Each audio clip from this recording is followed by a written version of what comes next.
सांग मैंने आज आम आसु संबलपुर घंटेश्वरी ठाकुराणी पीठ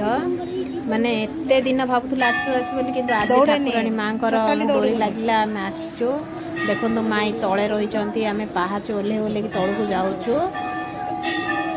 चलतु देखा केमती कौन जगटा है तो प्रथम थर आसी आपड़ किए सब आसते निश्चय ये मत कहे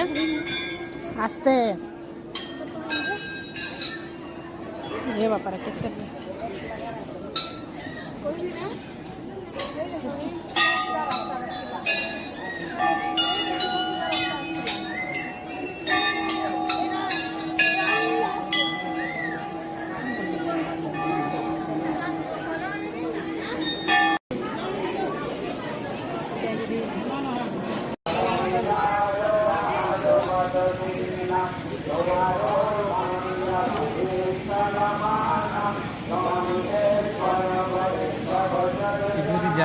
मना कर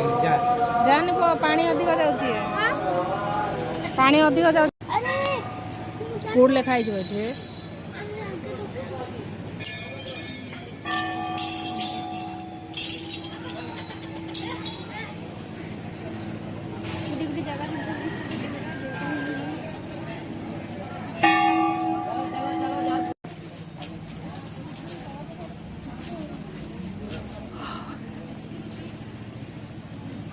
डोंगर की